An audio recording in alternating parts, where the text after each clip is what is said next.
Welcome to Storylab, the channel dedicated to my journey to become one of the best storytellers of our generation.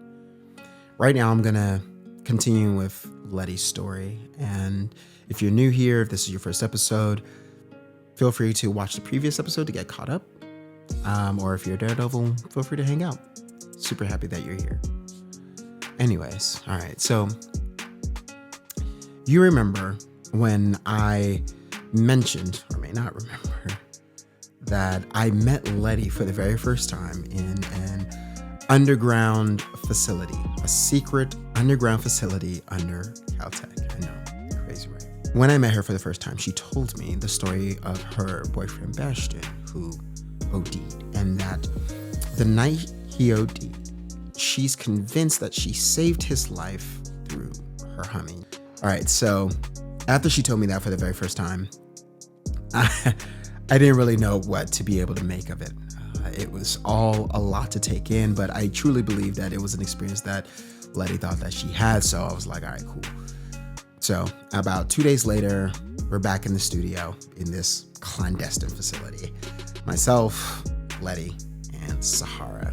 And thankfully, Leti's ready to go. She actually calls Ayana and Bastion so they could give us their side of the story, you know? The more information that we had, the better. And it was actually super helpful. So first, we have Ayana, right? So Ayana was the only other person with Leti that found Bastion and who was there when the phenomena took place. Ayana was actually the one who called 911. And she mentioned that when she was on the phone with 911, she was giving them the details. She began to hear the most beautiful sound she had ever heard in the world. And then as she was turning around, something happened, something washed over her, but then it only lasted for a second. But that by the time she had turned around, Bastion was awake. Right. So not only was Bastion awake, right, and she had this strange feeling and this sound that she just heard out of nowhere, but that when she looked at her phone, the call with 911 had actually disconnected and that the dispatcher had already called her back multiple times. Somehow, Ayana lost 6 minutes and she has no idea how it happened, right? So that was the first indication that something crazy was going on, right? She lost 6 minutes. Then we spoke with Bastion. Now, Bastion's experience was a little bit different, obviously, because he was the one who was most impacted by what had happened that night, and then also his proximity to Leti, right? And so what he told us was that he heard Leti's voice in his own head. Not like he was listening to her talk or listening to her hum. He actually heard her voice from inside his own brain. Interesting way to describe things. His descriptions get even crazier. He says that he felt tremors coming from Leti's body and that the best way that he could describe it was reverberations, the reverberations of a tuning fork. And he said that because there was a note that he heard that was distinct from her humming, but he didn't know if her humming was causing the note or the note was causing the humming. He didn't know, but he knew that there were two distinctive things happening at the same time, right? Stranger even still, when the ambulance came, picked up Bastion, they picked up Leti, they did Bastion's blood work, and it came back that he had the blood work of someone who was 10 years younger than us. And Bastion is not an old guy. This is still a pretty young dude. 10 years his younger.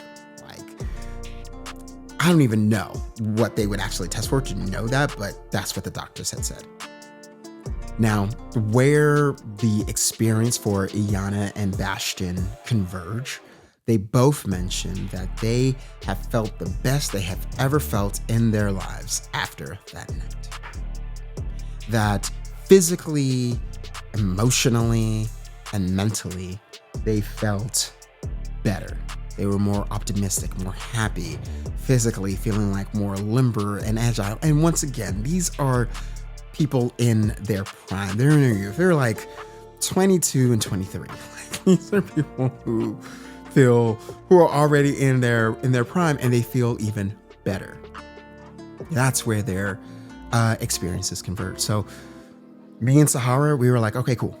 Like, we got it locked in. Like, we were super appreciative that we were able to get that information, and then we went to work, right? So first we tried to get Leti to go through a whole bunch of different vocal exercises, melodies, harmonies, riffs, the work, so that we could get an understanding of, like, what about her voice was so special that it had this effect.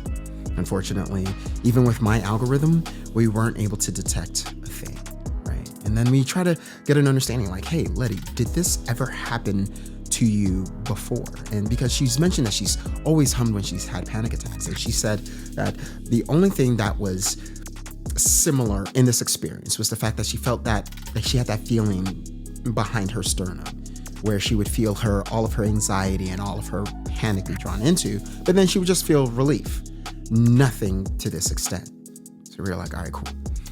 And obviously, we're trying our best to really understand the phenomenon. So we're like, is it possible that we could have Leti, like, those emotions that she felt that night? Was there any way that she could probably, like, recreate it or remember what those emotions were and potentially operate from there? That didn't fly. So, like, okay. We did what we could. I was working on the algorithm. Maybe I needed to get a little bit more specific, be able to attenuate it closer to Leti's voice. And then after a few weeks, Sahara actually ended up reconstructing the studio. Or better yet, she ended up reconstructing the recording booth. She brought in this pressurized, airtight chamber. And inside this chamber was this crazy microphone array. And I didn't even know it was a microphone array. That's still not even like the technical way to describe what this thing was. It was like a conical apparatus, or it's 3 cones that were formed in as like a semicircle that were inside this chamber. And Sahara let me know that that thing was actually designed after the apparatus that NASA uses in order to detect deep space frequencies. We're talking about frequencies from millions and millions of miles away from the Earth. That's where this thing was like fashioned after. So it is like this hypersensitive frequency picker-upper thing. That microphone is just a very crude way to describe it. That the fact that it had to be in a pressurized environment where you get to control the atmosphere of the chamber so that you can actually get the signals that you want, right? And so we put Leti into that thing. We have her go through the harmonies, melodies, the whole 9. Still nothing, even though this thing was picking up every sound, every frequency, the frequencies we can't even hear that we've produced, it was picking it up, right? So after a few weeks, as you can imagine, with no results, emotions were running high. So there was one night, it seemed that we were getting a little agitated. So we called for a break. I went upstairs to the above ground arboretum because that was kind of like my haven. That became like the place where I just love to be able to hang out, because it was just, 1, the arboretum was beautiful. 2, it's crazy that it was just like smack dab in the middle of like Caltech's campus. So you get to see all of these college students who are completely unaware that things on a near sci-fi level are happening several floors below them, right? Like some people are just like coming out of class, some people are heading to bars, it looked like some people are heading to the library. It's just great to see some facsimile of normalcy occurring. And so, I order a few coffees. I'm just sitting there observing, taking a few deep breaths. And after I grab the coffees, I head back down. Now, I get back into the room and everything has gone crazy. It's just so much worse. And so Leti is upset because she feels like Sahara doesn't believe her. Because Sahara asked the question of what happened if they misread the situation? What if Bastian, in fact, was pretty close to an OD, but wasn't necessarily there, and then maybe that then moving him a little bit snapped him out of whatever was happening. And, I think it was, to be honest, it sounded very plausible. It sounded like something that could definitely happen. Yeah, maybe we just misread the situation, and maybe just being able to hold on to Bastian, maybe got him out of whatever was going on. And that actually made Leti even more frustrated and more angry. And so voices were raised even higher. It was like, you don't believe me. She tried to bring me into it. By the way, I'm still standing by the door. I just walk into this. It was just like a battlefield already. And so Letty's getting more frustrated. And then Sahara's trying to justify herself. And, you know, like, I think Leti was just mad because it did sound plausible. And now everything that she believed with her whole heart seemed to be crumbling all around her, you know? And so there was a moment in this exchange where everything just went quiet. And I thought, like, all right, you know what? Maybe we'll just call it a night. And then that's when it happened. Letty's panic attack happened so quickly, right? So I'm still standing by the door. Sahara is at her workstation. Letty's over here by the mixer. And I was actually surprised. I thought maybe she was trying to keep herself from crying. I thought maybe she thought it as well, because she had no chance to start humming or anything. That panic attack came on quick. She's trying to catch her breath. And then so Sahara immediately snaps into mom mode, snaps into sister mode, and she's by Letty's side in a few strides. Even though Leti tries to shrug her off, she's like upset. She's like fuming, but then still having a panic attack. It's like fright and anger simultaneously. But then Sahara like grabs her and then like puts her in the recording booth, and she's able to equalize the pressure in there so that, you know, there's the right balance of oxygen and CO2, because that's what happens when you hyperventilate and people have to breathe into a brown paper bag so the CO2 can calm them down. And so basically the recording booth became Letty's brown paper bag. All right. And so I put down the coffees, right? I'm at my workstation. I grab a bottle of water. I'm about to like take it over to Leti, but then I see something crazy happening on my monitor, right? I'm looking at my monitor, and like these wave patterns and are occurring where it looks like distorted noise, but it's happening in a rhythmic pattern. And I'm like, wait, what is happening here? And then I don't know what it was, but something told me in the back of my mind, yo, turn on the studio main so you can hear whatever is happening in that booth. Whatever it's like that microphone is picking up, you need to hear it now. So I I flip the switch so you can hear like whatever's happening in the booth, it actually in the studio. And then that's when I heard it. Boom. Letty's hum. But then like I only heard her hum for a second before this feeling took over. Right? And you know what? I'm actually I wrote down how I felt shortly after I had gone home for the night, because it was that crazy. So I'm going to read it for you now. All right, so this is what I wrote. I heard Leti humming, and then suddenly the most beautiful sound I've heard in my life surrounded me. It filled the room like bathing in a hot spring of a golden warmth. Yeah, I was waxing poetic. Anyways, let me continue. It was the most perfect melody.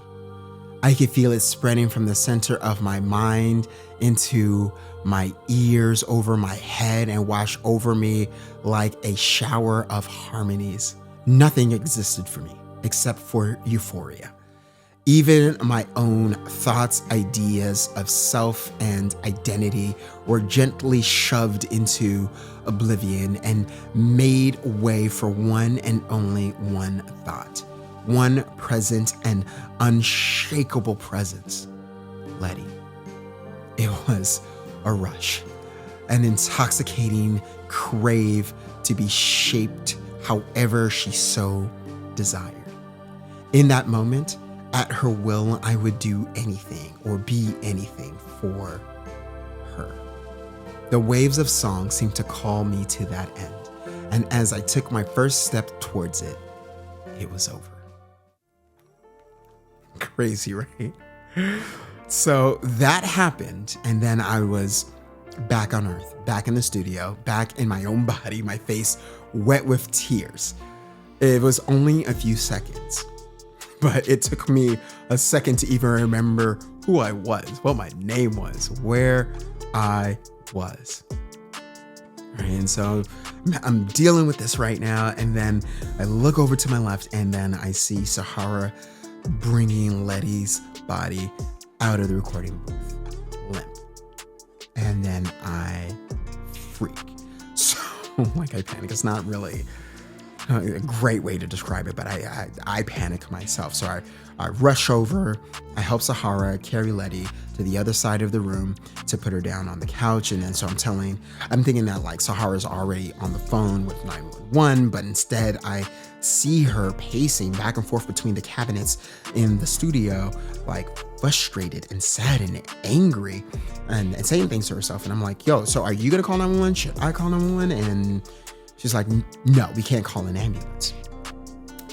Then whatever, like the panic that I was feeling before amped up. I'm like, what do you mean? Well, she just had a serious panic attack. What do you mean we're not going to call an ambulance? She was like, no ambulance. And I'm like, why? I'm outside of my own character at this point in time. I don't even know why I'm raising my voice as Sahara at this time. But I just didn't really understand. And then I'm like, Sahara, why aren't we calling an ambulance? And she doesn't answer me. She just tells me to grab a heart rate monitor out of the cabinet because she's already grabbed a cold compress and a blanket. And she makes her way over to Leti and she puts a cold compress on her head and she puts the blanket over her. And I'm like, what do you want a heart rate monitor? So I grab it anyways and I bring it over to her. I'm like, yo, Sahara, we need to get her to a hospital. And Sahara still doesn't answer me. And so I'm like, I'm fuming. But then obviously, she knows Leti. She's like her adoptive, mother / sister. So it's like, okay, maybe she knows something I don't. But at this point, I'm just watching Leti intently. I'm watching her breathing patterns. I'm watching the heart rate monitor. I'm watching everything. For some reason, now I'm feeling just super protective of Leti. I'm like, I'm about to go to war for her. You know what I mean? It's like protect her at all costs. Anyways, we're sitting there and about 20 minutes goes by. And then by the time like her heart rate actually steadies and is back in like normal ranges because it was like all over the place and super high. So now she's back normal and she seems to be taking deeper breaths. She's even like moving around. So it's like, okay, it's like she's just sleeping. And then after a moment, Sahara, she doesn't even look at me still. She's just she's looking down at Leti and she says, hey, I'm sorry. Now I've had a moment too. I'm like, you know what? I'm sorry. I shouldn't have acted that way. And she cuts me off. She's like, no, I'm sorry that I asked for your help. Like I've known Sahara a very long time and I'm like, what do you mean? And then she's like, I should leave. That nothing good would come from me staying. I'm at a loss. And I'm about to come back at her. But then I notice her face. And this was not the woman who was so, like, you just saw the confidence. You just saw how she was like the top of the class. Like when she did her doctorate, she was affable. She was, like, she just had that energy you just wanted to be around. And here she was, on her face was clear fear, sadness, and anger. This was nothing like the woman that I had come to know. And so then I asked her, Sahara, be honest with me. What's going on? And in that moment, she told me, this is what she told me. She told me, if she told me, it would cost me my life. All right, that is the end of episode 2 of Leti's story, still to be titled. I should just give up on being able to title these episodes beforehand. Anyways, feel free, if you enjoyed this episode, to like, subscribe, and enable notifications so you can catch the next episode of Leti's story, after which we will be getting back to Javius and his predicament. All right. Thank you for joining us, or well, not joining us, but joining me. Take care.